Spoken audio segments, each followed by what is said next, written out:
Welcome to Kidmissing TV. Today, we're going to talk about a little bit different case. It's still a missing, but he went missing after a very tragic, historic event. Raymond Erickson disappeared after the Hartford Circus fire. For those of you not familiar, on July 6th, 1944, the Ringling Brothers and Barnum and Bailey Circus came to Hartford, Connecticut. And they had to waterproof the tent with paraffin and gasoline. Highly flammable substances. But they couldn't get their normal weatherproofer because it was being used in the war. And so that's what they had to do. So anyway, nobody knows exactly what started the fire. Some say a tossed cigarette, some say arson, there's a lot of things. Historically, it's known as the day the clowns cried. Their most famous clown can be seen in pictures, and I'll actually post a link to a couple of pages about this. The Facebook group, I'll also post a link to the website so you can learn more about the event. I first started studying the event because I actually have a distant relative, a little girl, who actually perished in the fire. So I started doing research in the process of my genealogy, and I discovered not only that, but that my dad lived there at the time. Fortunately, he was only 3 months old, so he wasn't old enough to enjoy a circus and probably would have screamed all the way through it, you know, because babies don't like big noises and things like that, so probably a good thing. But I'm sure my grandparents were keenly aware of what was going on, living right in the middle of Hartford at the time. An interesting little side note about this before we get into Raymond is that after the fire, and they had the animals, they had a million ambulances across the street, in a field, in yards, all sorts of places, and they were fine for a while. They were there for at least a couple of days because of the investigation. They couldn't leave. So it became an issue for the people of Hartford because lions' roars can be heard for 2 miles. So they were a little annoyed by all the animal noise. Sounded like they were on an African safari in Hartford. So, just to give you something to chuckle at, you know, in what is really a sad and gloomy time. There are many other unidentifieds, but he wasn't unidentified. That's what made this case strange to me. Now, Raymond Erickson Jr. was 6 years old on that day in Hartford, Connecticut. Again, it was July 6, 1944. My father was born in Hartford April 9th, 1944. It's actually Easter Sunday. Raymond's uncle took him to the hospital after the fire and went back to look for other family members still inside. When he went back to the hospital after, he couldn't find Raymond. Raymond wasn't there. Had someone else claimed him? They say he was burnt and maybe somebody didn't recognize him, but none of that makes any sense because A, his uncle recognized him, so he couldn't have been unrecognizable. B, his uncle told the hospital who he was. Some even say, well, he died and was, again, unrecognizable, and somebody claimed his body. Unlikely. And I say that because, again, his uncle recognized him, so he wasn't unrecognizable. he was hurt. He needed care. He probably needed care for a very long time. My guess is he was transferred possibly to a burn ward, and because his uncle was told to take him up to the 4th floor. I don't know which hospital he was at. It didn't say. But one of the things that got me, and there's an actual picture of the note out there. I don't think I put it in my poster, but from the coroner telling them to claim another body that they knew wasn't him, just so that that child could be buried, and another body that they wouldn't have to worry about. I was like, excuse me? Are you kidding me right now? I'm not taking someone else's child. I want my damn child that may very well still be alive and suffering alone. So, yeah. The family wants DNA tests done on the little boy, number 1510, that they wanted them to take. Just to be sure.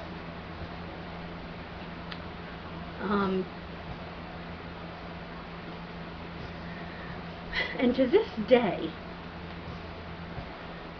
his shoes, which were found in the lost and found at the hospital by his mother, and were kept by her, are now in the home of his niece, under glass, with his picture. That picture is on the poster. It is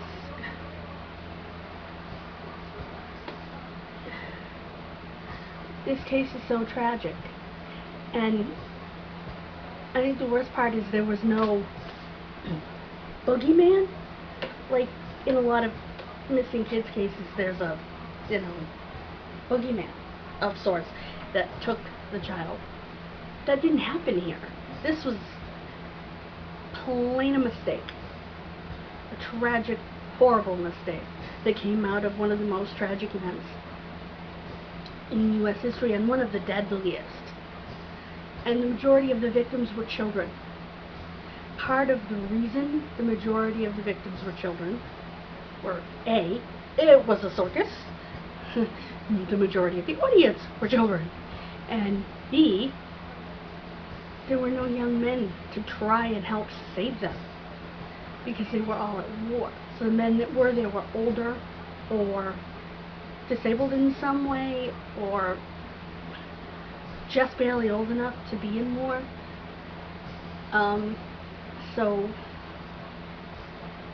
Or teenagers, kids themselves. One boy actually started cutting holes in the side of the canvas, making doorways behind the stands, because he remembered he had his Boy Scout pocket knife on him, and nobody could get out. So I guess he made a couple of them to help people get out. There are so many stories about this fire, and this is just one of them. Little Miss 1565 is quite a story as well.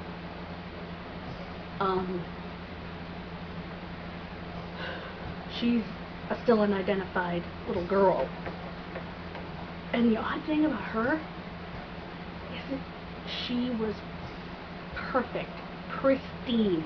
She wasn't burned. She was trampled to death.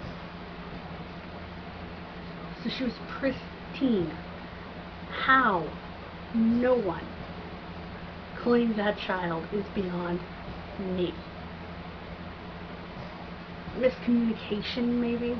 I really don't know. And I do not know why my light keeps doing that, guys. And I apologize, because it's messing with the camera.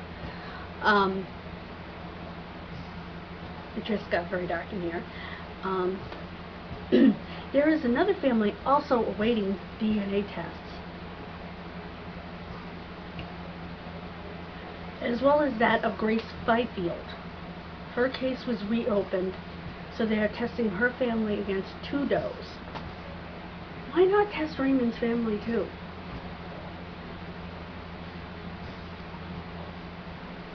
If someone took him as theirs and raised him, why wouldn't he tell him his name? He's 6 years old.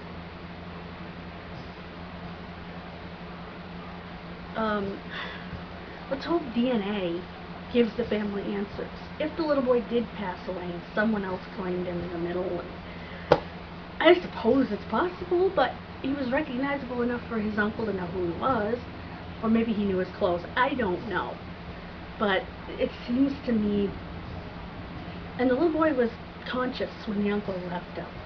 He was moaning, he was in pain, and he was, I would think that they would have been. I don't know. It just confuses my mind.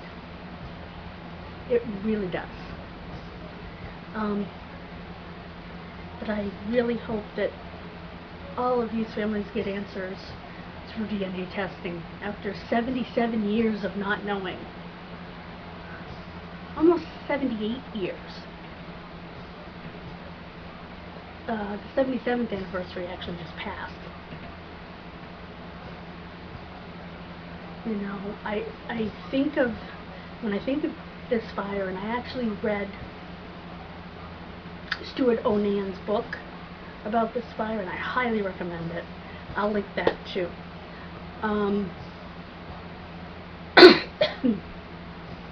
That I know is on Amazon. I read it from the library. And all I could think of was, but for the grace of God, there go my dad.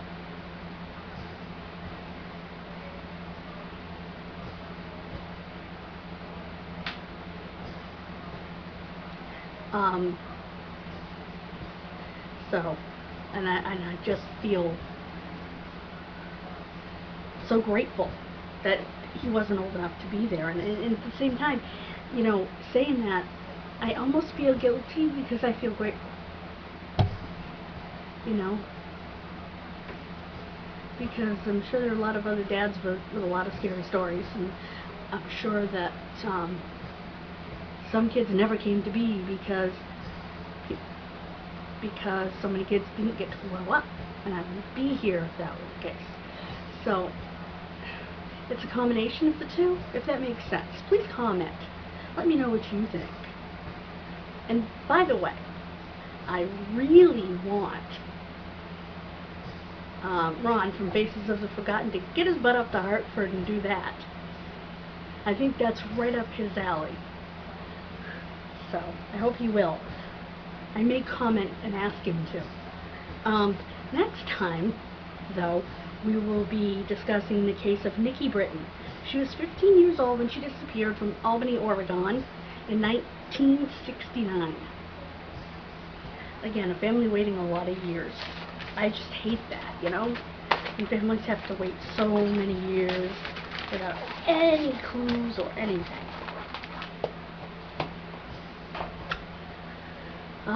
There are no phone numbers in this case. It's basically the family's doing it on their own.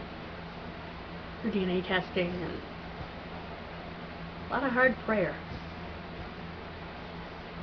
Thank you for joining me. Thank you for listening to Raymond's story and all the other stories that I bring you. I want to thank all my new subscribers. It seems like every time I post a video I get like 3 new subscribers. So thank you for your support. These faces wouldn't be getting out there, these stories wouldn't be getting out there without your support. So please like, please subscribe, please share on your social media.